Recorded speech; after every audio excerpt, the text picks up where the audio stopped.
Han pasado los años, las décadas y los siglos. Y Santa Paula sigue siendo uno de los panteones con más historia, pero también uno de los más misteriosos del mundo. Porque desde que ingresas al recinto, las lápidas te cuentan su suerte, su legado, y de a poco los fantasmas te gritan recordándote que polvo eres, y en polvo te convertirás. Sígueme en esta nueva aventura, ahora en la increíble ciudad de Guanajuato, para descubrir los secretos del panteón aquí, en las aventuras de Guardiola.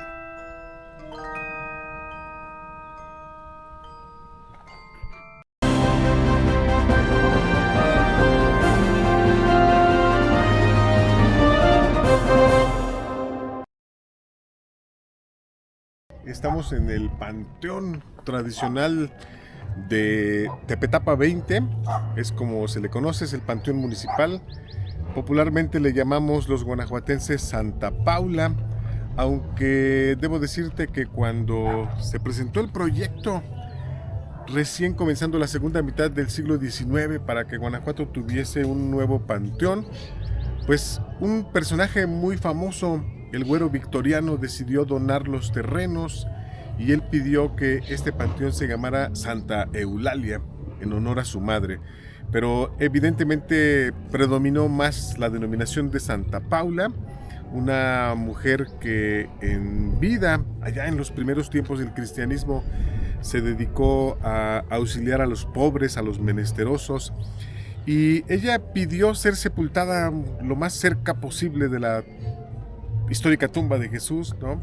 Y es un deseo que le fue concedido. Entonces Santa Paula representa simbólicamente la posibilidad de que nuestros muertos estén como ella, cerca de Dios, ¿no? Es un panteón que se inaugura, como puedes ver en la parte alta del cancel, en marzo de 1861. Lo tiene en sigla MZO, marzo 1861.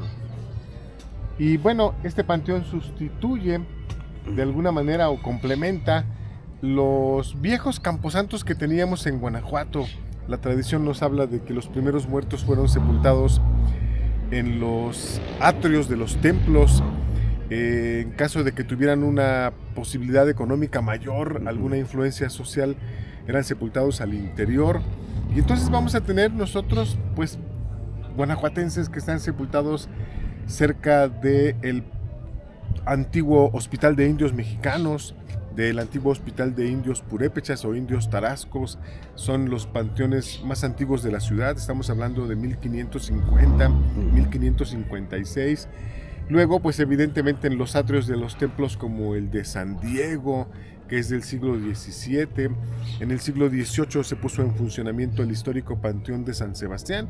Este es famoso porque ahí estuvieron un tiempo sepultadas las cabezas de Hidalgo, de Allende, de Aldama y de Jiménez. El templo parroquial que nosotros vemos al fondo, ese templo amarillo que conocemos como la Basílica, también de fines del siglo XVII, pues también tiene algunas criptas, y durante muchos años el entorno del panteón fue camposanto.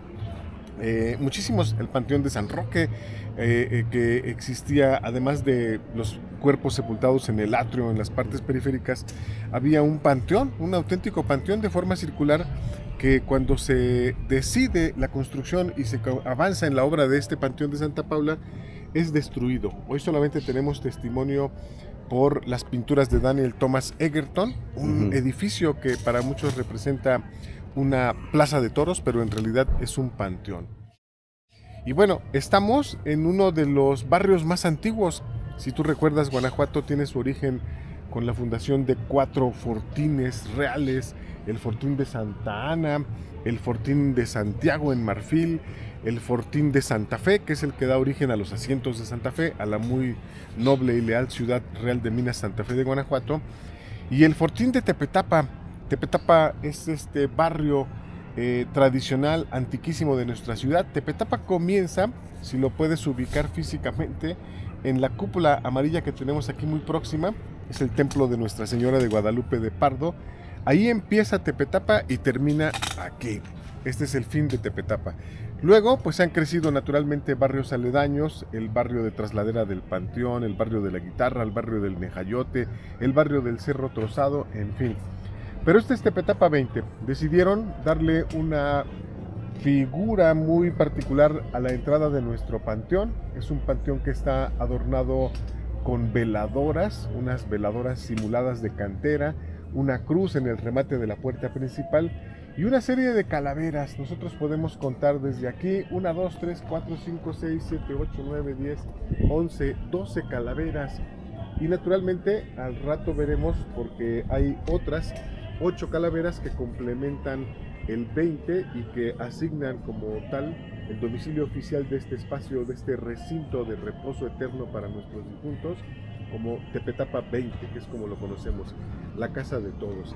Y bueno, el panteón de Tepetapa 20 tiene una orientación muy particular. Nosotros podemos ubicar al fondo de la cañada, precisamente hacia el rumbo de la presa de la Olla, lo más profundo que alcanzamos a ver desde aquí, el oriente, la parte de la ciudad por donde sale el sol, precisamente en aquellas montañas, en aquellas estribaciones.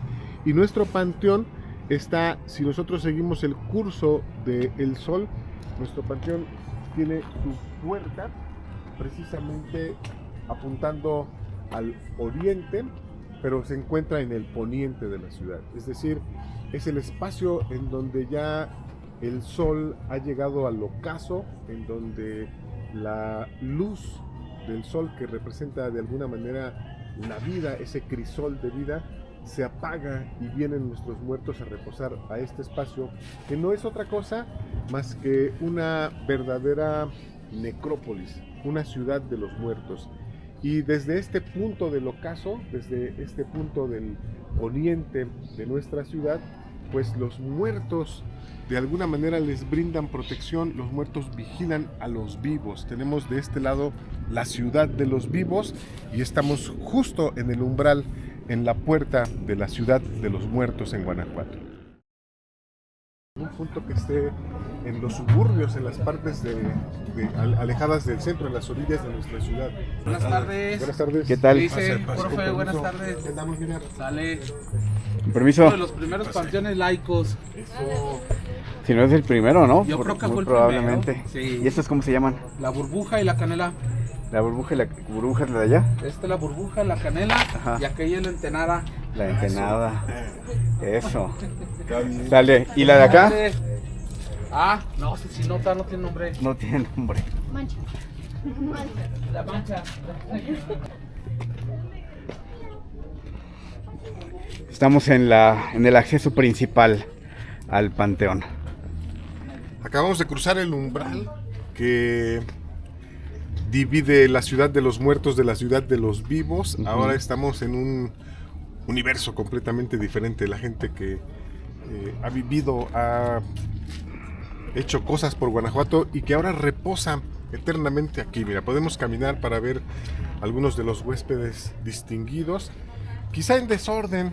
Bueno, aquí inmediatamente nos topamos con uno, Francisco Cuauhtémoc Ojeda Rodríguez, un rector de la Universidad de Guanajuato, muy apreciado, un personaje que llegó del norte de la República a estudiar aquí, se hizo abogado, ganó mucho prestigio y se convirtió en un profesor destacado de la universidad, rector, fallecido, pues, digamos, recientemente en el 2010, ¿no?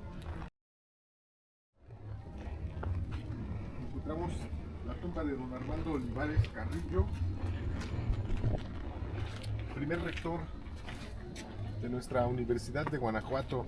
Hay que recordar que como institución educativa cuenta ya 293 años, desde 1732 que inicia como Colegio de la Santísima Trinidad, luego muchísimo tiempo Colegio de la Purísima Concepción, a partir de 1870 y por decisión de don Florencio Antillón, gobernador del estado, pues Colegio del Estado, y a partir de 1945 Universidad de Guanajuato, siendo don Armando el primer rector de nuestra institución.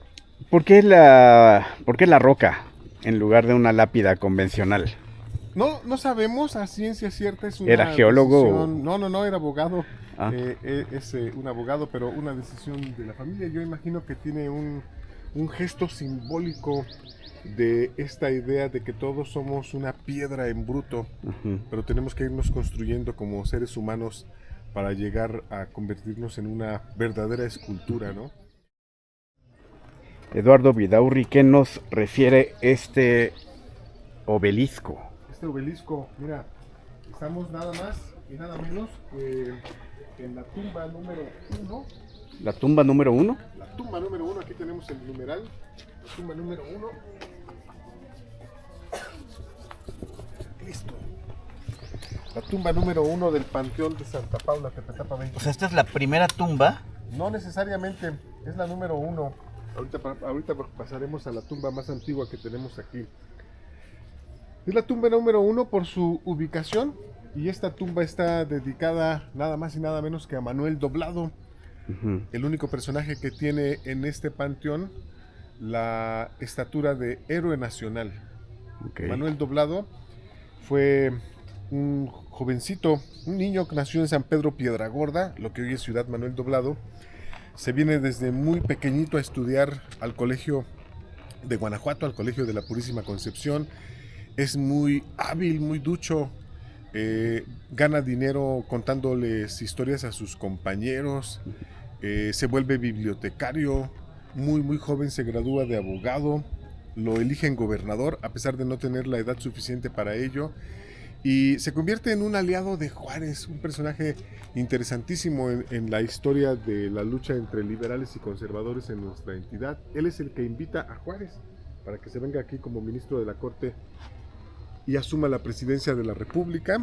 Luego, pues algunos desajustes en la vida política hacen que Manuel Doblado se retire a Nueva York.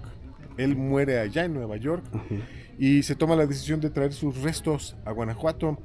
Los restos van a llegar en el año de 1870.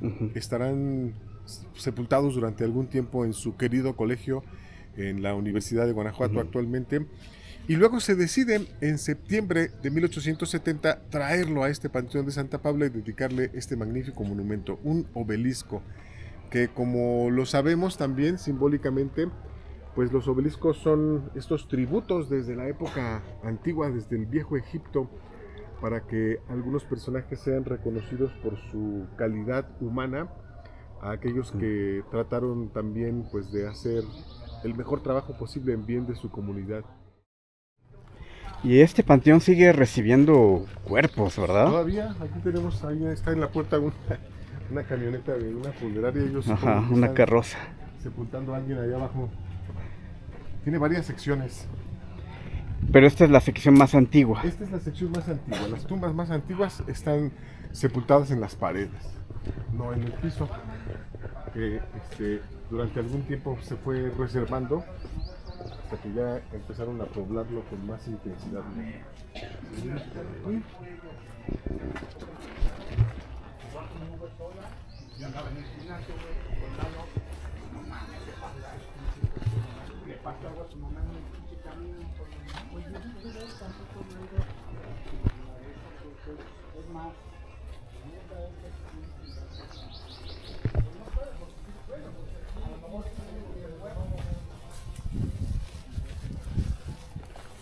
El primer cuerpo que teóricamente debió de haber sido sepultado aquí es el de un señor de apellido Centenero. Él trabajaba en el gobierno municipal, fallece en marzo de 1861 y la familia hace todo el gesto ritual de sepultarlo aquí, aunque en realidad al poco tiempo que se hace un ejercicio de exhumación, desconocemos la razón, encuentran que la caja estaba llena de piedras. Entonces se hizo una averiguación y encontraron que el señor Centenero había sido sepultado realmente en el templo de la compañía y aquí solamente se había hecho una simulación. Esto responde a que la gente no estaba acostumbrada a sepultar los cuerpos de sus familiares en el panteón público, en el panteón laico, en el panteón municipal. Y entonces intentaron hacer pues esos entierros de manera clandestina en las iglesias de Guanajuato, en los templos, ¿no? Y formalmente, a partir de ahí se estableció un ritual. Cuerpo que llegaba al Panteón de Santa Paula tenía que pasar a una mesa en donde un inspector del registro civil abre la caja, verifica que esté el cuerpo en realidad y una vez verificado se autoriza su sepultura, ¿no? Y aquí tenemos el cuerpo de la joven María Gerarda, que es el más antiguo del panteón, es de abril de 1861, prácticamente un mes después de que abrió el panteón. Es la tumba más antigua que tenemos localizada hasta ahora aquí en el panteón, ¿no? Y bueno, comparte el espacio pues con personalidades de todo tipo, gente común del pueblo de Guanajuato, intelectuales, científicos, gobernantes, artistas, ¿no? Todo Guanajuato descansa aquí, por eso decimos que Tepetepa 20 es la casa de todos. Transformador del antiguo Colegio de la Purísima Concepción en Colegio del Estado. Impulsor de la construcción del Teatro Juárez. A él se le ocurre que Guanajuato debería de tener ya un nuevo teatro, el Teatro Juárez. Y por supuesto, pues bisabuelo de Jorge Ibargüengoitia, ¿no? Don Florencio Antillón. Igual, trabajos finísimos de mármol. ¿Él era simpatizante de Juárez o no? Él era simpatizante de Juárez, sí.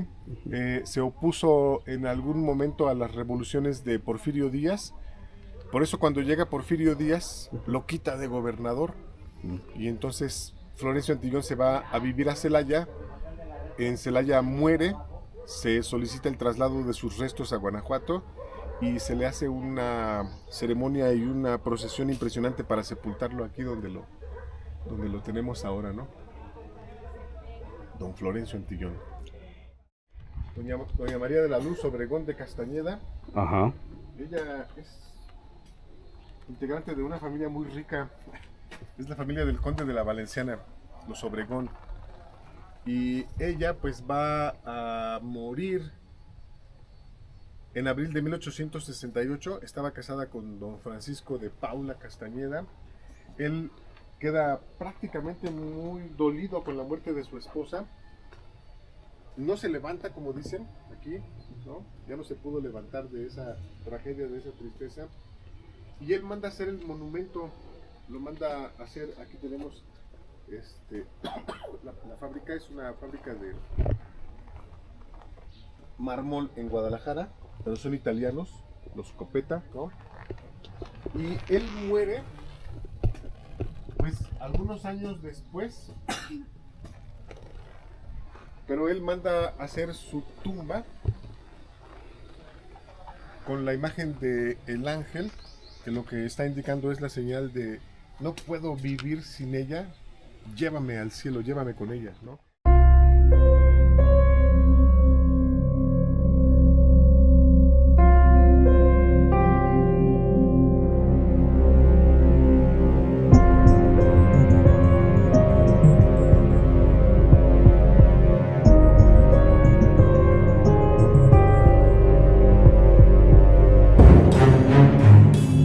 Entonces es ella, una representación de ella, que si te fijas tiene detalles impresionantes como la mantilla, el rosario. Las manos, los dedos, ¿no? Y él, el ángel, que él está anunciando que por fin se lo va a llevar con ella. Francisco de Paula Castañeda fue comerciante, empresario minero, gobernador del estado también. Así que llevamos ya 2 gobernadores, Florencio Antillón, no 3, ¿no? Manuel Doblado, Florencio Antillón y Francisco de Paula Castañeda.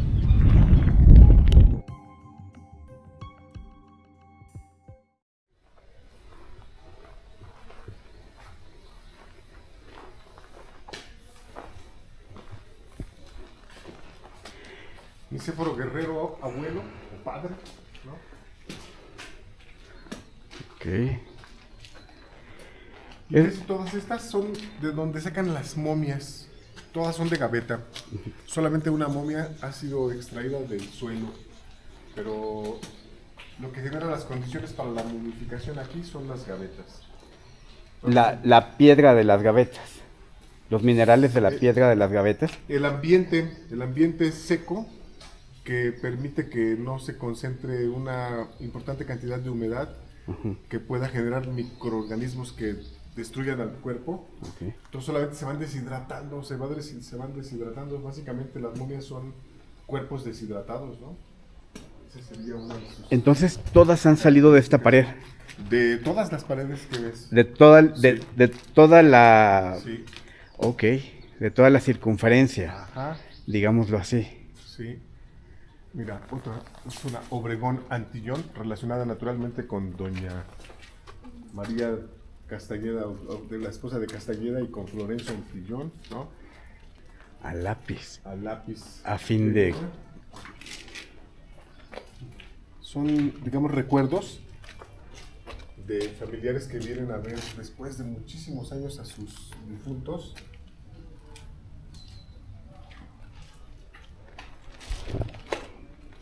Pero por aquí no la vamos a encontrar. Y si por ejemplo sacamos el cuerpo de Cleofa Rodríguez, ¿es muy probable que sea una momia ya? Es muy probable. Aquí el punto es que estos no se pueden sacar porque está A perpetuidad. ¿no? A perpetuidad. Solamente 5 años después ya pueden estar convertidos en momias. Solamente desde A partir de 5 5 años, años. si los extraen. Aquí está bien. Y a veces los encuentran momificados. Ese es un... Esta es la tumba de Agustín Alcocer Godoy, primer gobernador constitucional del estado de Guanajuato después de la Revolución Mexicana. Porque el primero fue Carlos Montes de Oca, primer gobernador. Carlos Montes de Oca. Cuando nos hicimos estado hace 201 años. 201 años, sí. Y ya cambió el clima, ¿verdad? Ya está empezando a llover. Vamos a ver un par de tumbas más por aquí que son interesantes. Por ejemplo, esta tumba de don José López. José López fue un guanajuatense que tenía mucha creatividad, mucho ingenio y aprendió a hacer relojes. Prácticamente la mayor parte de los relojes que tenemos en Guanajuato los fabricó don José López. El reloj del Templo de la Calzada de Guadalupe, el reloj que está en el antiguo cuartel de San Pedro, hoy estacionamiento del ISEC, el reloj que está en el Templo de San Francisco, el reloj que está en el Mineral de la Luz. Son relojes grandes, son relojes que se colocan, relojes públicos, digamos, ¿no? Y la familia le rindió un tributo y decidió marcar claramente la hora de su deceso para que quedara inmortalizado este relojero guanajuatense. O sea que se murió a las 10:15 de la noche o de la mañana. 10:15 de la mañana. Yes. Los mártires de abril. En la década de los 30, los mineros del país vivían prácticamente en condiciones de miseria, mucha hambre, y decidieron empezar algunas protestas, algunas marchas. La caravana del hambre se llamó una. Los mineros se fueron caminando desde distintos minerales, en nuestro caso desde Guanajuato hasta México, para hacerse escuchar por el gobierno, que parecía indiferente. La mayor parte de las compañías mineras estaban en manos de norteamericanos. Estos regresan y empiezan las gestiones para organizar un sindicato de mineros. Y el dueño o los dueños de una mina, unos norteamericanos, contrataron a unos bandoleros para que los acribillaran. Entonces mataron a 6 mineros. Aquí los tenemos: Juan Anguiano, ¿no? Antonio García, Simón Soto, aquí tenemos los nombres de todos ellos, ¿no? Luis Fonseca, tenemos también a Reinaldo Ordaz, y al último, que es Antonio Vargas. Venían bajando del Mineral del Cubo en un automóvil, se les cierra el paso otro automóvil, bajan de ese automóvil unos sicarios, los matan y se convierten en los mártires del 22 de abril. El escándalo fue tal que los norteamericanos tuvieron que abandonar la empresa minera en Guanajuato. A partir de ahí comienzan las gestiones para el nacimiento de la Sociedad Cooperativa Minero Metalúrgica Santa Fe de Guanajuato, y hoy es fecha que cada 22 de abril hay escuelas que llevan su nombre, pues acompañan en una peregrinación que arranca en el centro de la ciudad, en la Basílica, y vienen aquí a dejar una ofrenda para estos mineros que son prácticamente héroes del siglo XX después de la Revolución, ¿no? Los mártires del 22 de abril. Los mártires del 22 de abril. Amigos aventureros, ha comenzado a llover con todo. Esto ha obligado a que el cronista apresure sus pasos. Y yo les digo una cosa, que si les gustó este video, me regalen un me gusta, un like. Y si algo les llamó la atención de este recorrido maravilloso, tétrico, si ustedes quieren, pues comenten en la caja de comentarios precisamente. Compártanlo si es que este video les parece interesante y digno de ser compartido. Pero sobre todo y ante todo, suscríbanse. Suscríbanse a este canal, a las aventuras de Guardiola.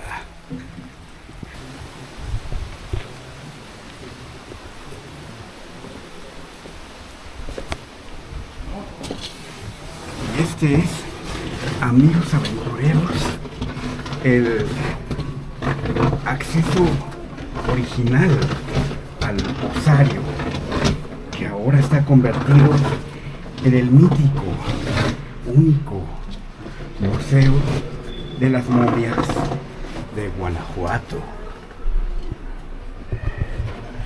¡Qué experiencia! Llegamos aquí y suscríbanse a las aventuras de Guardiola. Hasta la próxima.